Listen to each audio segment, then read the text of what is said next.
guys, today we're talking about the best selling cards under $5 a year. Less. It's the Yu-Gi-Oh! Penny Stock Market Watch. There's a new Punk card. Battles of Legends, Monsters Revenge. Make sure you guys are subscribed so you guys don't miss out on a full deep dive into Battles of Legends. That's going to be taking place Friday during the regular market watch, excuse me.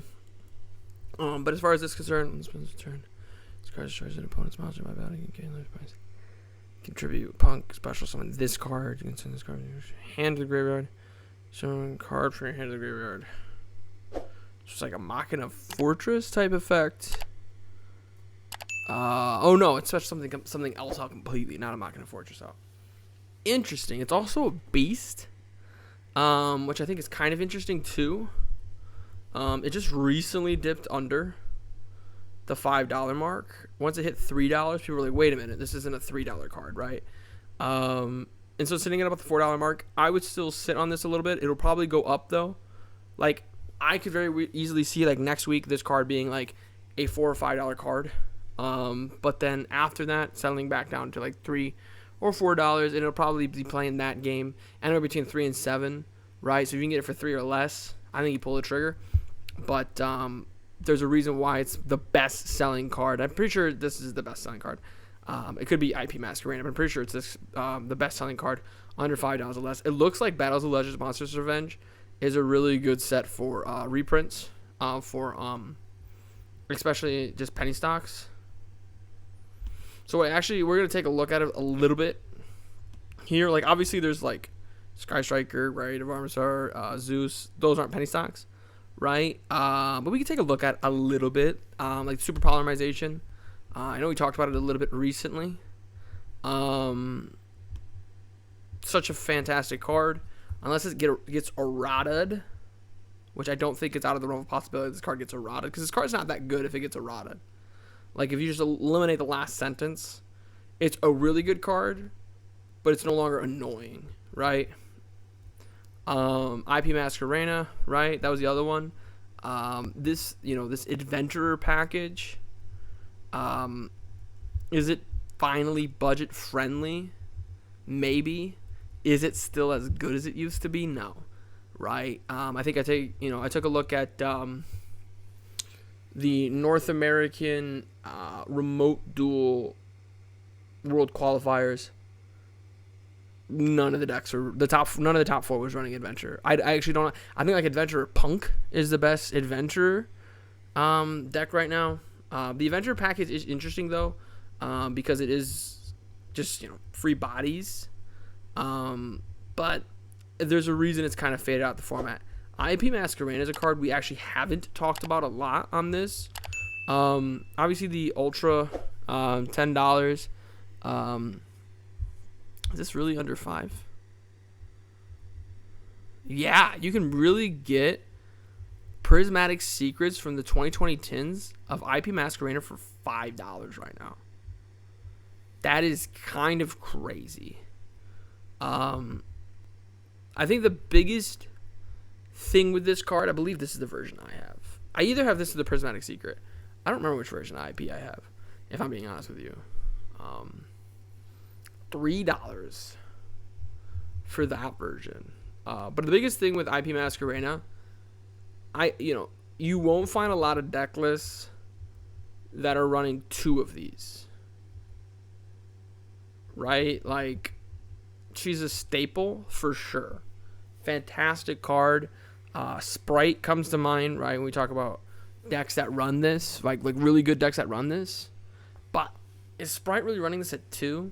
And so that's kind of always been an issue for this card. Like Baron de Fleur, is a $50 card, has 2 reprints, and usually is only ran at 1. But Baron, it's just a little bit harder to get, and this has 4 printings. So when we talk about this last one, the Monsters Revenge version, I think all versions of IP Masquerade are buys. You can get this for $3, this for $5. I definitely think that this card's going to go up in value eventually, especially because it just got the reprint. It's not going to get hit on the ban list, and it's literally, 2 non-link monsters. Like, it's generic. Like, literally, tokens can make this card. Like, it's so free. Like, there's just no other way to describe it. So I would pick up IPs, maybe Super Polys as well, but it might get errata. It might get hit on the ban list, so I'm not sure about that. This is really cool. I really like this. Is this the only? Yeah, it's the alternate art. I knew Engage. I didn't realize the alternate art was coming. That's really cool. I would really take a look because it's a secret rare as well. I would really take a look at picking up some copies of this card. You can get a play set of them for under $5 a piece. I gotta get rid of the rest of this card, like this Ground Xeno stuff. I thought about buying dinos, so that's why. And then obviously Doggeran from last week. So for about a little under $15, you can get these Engages. I mean, they might not go over 5 if we're being honest, but it might also, who knows what Sky Striker is going to look like in a couple of years when it stops getting a bunch of reprints, right? Terraforming's interesting. Terraforming's probably never coming off the ban list. There's just too many good field spells. And there's just so many printings of Terraforming, like 25 cents, 30 cents. Like, just get commons. Like, if you want a non-common, there's 22 commons. If you want a non-common, I got this. Terraforming. I mean, we could probably kick out the ultimate rare because I'm pretty sure the ultimate rare is the most expensive version. But the cheapest version you're going to be able to find is the maximum gold version, which is cool. Like, if I'm going to get a rare, because I hate rare rarities because they're just commons, but you can't read the title of the card. This is your cheapest non-common, right? If we get rid of the rare too, though, because I don't like rares, we're looking at this secret that just came out as the most expensive version of Terraforming that's not a rare or common. And so that could in and of itself make it a good buy. Obviously, if this card goes to 3, it's going to go up in value. I just don't think it ever will. I think the only way Terraforming is going to move on the ban list is from limited to banned, because there's just so many fantastic field spells. The hell is this? Target one light dark monster, you call special one light monster from your deck or extra deck with the same original type and level. You can banish this card in your graveyard during your main phase. This turn, you can normal summon one light or dark monster in addition, but you cannot conduct your battle phase the turn you activate either of these cards' effects. I mean, there's definitely something you can do here, because there's so many dark monsters and so many light monsters, and obviously you'd have to activate this during the first turn. I will say, though, you can use both effects, which is pretty crazy. The summoning from deck is pretty cool. Summoning from extra deck is kind of tricky. Like, you might sit and think, like, oh, this is going to be pretty free. But it's kind of not. I don't know. This is a very interesting card. I don't know if it's a good buy. It is a secret rare. Probably one of the higher printed secret rares. So, I don't think it's that good of a buy, but we'll see. Danger Nessie is one of those cards that's really, really, like, this is a good buy. And the reason I say it's a good buy is because, if you notice, where is it from? The Ultra Rares from the 2019 Megatons. Cybernetic Horizon, obviously that's the original version. The Eldorado reprint, which is relatively cheap now. And then the Battles of Legend, Monstrous Revenge, right? Why is that relevant? Why are the sets that's irrelevant? Because if we go down to just say Jackalope, for example, and we go to Jackalope's, all of Jackalope's printings, Jackalope actually missed this. So Jackalope was not a good example. Jackalope desperately needs a reprint. That's crazy that Jackalope hasn't gotten it. All right, so we'll go here, because this is exactly what I'm talking about, right? Look at how many Dark World monsters, like Tsunoco, Mothman, Bigfoot, Thunderbird, and those are like the best-selling cards. Like Skill Drain, the fusion monster that's actually just like really good in general, not just good in Dark World.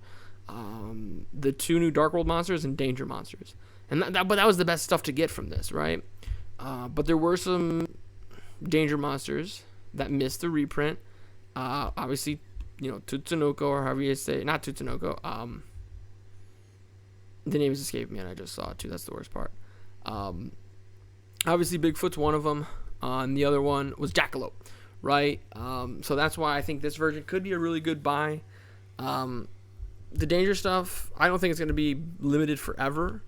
And when this card comes back to 3, I mean, it still gets used. I mean, June 23rd. In tier elements of all decks. This was over the weekend. You know what I mean? Like, this was literally June 2023, so it was June 11th. But anyway, this was literally over the weekend. And, like, Danger Nessie was still making waves. So was Jackalope. So was, like, these aren't going to be limited forever. Probably. Right? I'm sure there's people that said that about Dark Rulers. Or not Dark Rulers. Dark Ruler. I was thinking of, like, Elemental Dragon, which was, like, their original name. I don't know. But anyway. I think this is a good buy. I don't think Danger is going to get the Dark Ruler treatment where it's, like, limited or banned forever. But just be wary, because you could spend, like, $30 to get 30, right? And then the price doesn't really move. It moves up to, like, $1.50, right? So it might be a waiting game, right? Just waiting for it the right moment for it to come back. Welcome Labyrinth feels like a really good buy right now. I actually messed up. I think, and I did specifically say Labyrinth. I didn't really love it because it's a trap-based deck. But, like, this deck's interaction with, like, Gozen and Rivalry, Skill Drain, and the viruses, but mostly deck devy, is insane. Right, and so when we look at Welcome Labyrinth, and specifically, the Tactical Masters version, which is still relatively, budget friendly. In all honesty, this might just be the better buy. And this is the really cool thing about reprints. It's not just like, oh, you can buy the reprints, but it's also like the original version usually goes down. Right, and now in all actuality, the secret rare is a higher rarity. So it is possible that the secret rarity, even though it's not the original, will supersede it. But I do think, because it's the original Welcome Labyrinth from Tactical Masters, that will be a better buy. Because I think people would rather get that than the secret rare, even though it is a bit of a rarity bump. Dark Hole is interesting. Dark Hole has a lot of interactions that people are unaware of, which is really, really cool. This is another one, though, like Terraforming, a lot of commons, 15 commons. And if we do this, if we do this again, there's got to be an easier way to do this. But if we do this again, it'll start to fill itself out. This one, interestingly enough, though, has a platinum rare, which is a very, very limited rarity. And if we look at the most expensive, it is that platinum rare. I thought so, because this set, and it's hilarious. This set is one of like the like craziest Yu-Gi-Oh market stories of all time. Like these used to be, clearance at supermarkets because they couldn't get rid of them, and now they're being sold for $300 because this platinum rarity. Like, nobody realized, like, all of these cool cards, like Lance, Moon, Rhoda, D-Prison, for obviously other formats, Baylor, Foolish, Dark Hole, Compulse, Honest for other formats, Torrential, Warning, Mystical Space Typhoon, Swords for other formats, Goldstar, Call of the Haunted. Obviously, like, the Normal Knight stuff is in here, too, but, like, you know what I mean, like, these rarities are insane. Even the Maleficent Catastrophe was pretty good at one point in a different set. I don't know why this deck. Oh yeah, because they all come back. And like Noble Knights isn't very good, right? So that's not why this set's good. The reason why this set's good is this platinum rarity, right? So that's why this Dark Hole is the most expensive version. If you can get your hands on this for less than $3, I would pull the trigger, because I think this is the one that most people are going to go for. Because the thing like Dark Hole, like a rarity like this is tricky because it's kind of hard to see the text and like the picture. But like a card like Dark Hole is a little bit different because we just like everybody knows what Dark Hole does, right? Like for the most part, everybody's like destroy all monsters, you know. But getting back to this, you know, the cheapest non-common version is actually this super rare from Destiny Soldiers, sitting at about 25 cents. Now we look at the secret rare. I will say amongst the secret rares, this is the cheapest, and I even got to like unfilter it to know that. But is this? I mean, okay, so at that YCS that we were just talking about, the first place and the third place deck were both running this card, which is very spicy. I did not realize that. So that's I mean, it's obviously going to be a side decked card, right? Because it's Dark Hole. It's not ever going to be in that main deck type scenario. But when it comes down to it, the fact that this card is seeing play, super great. And so I would just be on the lookout. I don't know. Dark Hole, because it does have so many printings, is a hard card to fully commit an investment in. I mean, literally the most expensive version is $3.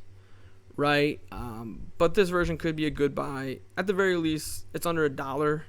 You know, if you're able to get it in like a situation like this where you're paying 70 cents for it, you know, you could end up getting 30 cents per, which I know doesn't sound like a lot, but you know, 30 cents. You sell 100 copies at a 30-cent profit, and we subtract for like certain fees. You know, it's a 15-cent profit. 100 and 15. I believe it's $15, right? I'm trying to do the math in my head there for a second.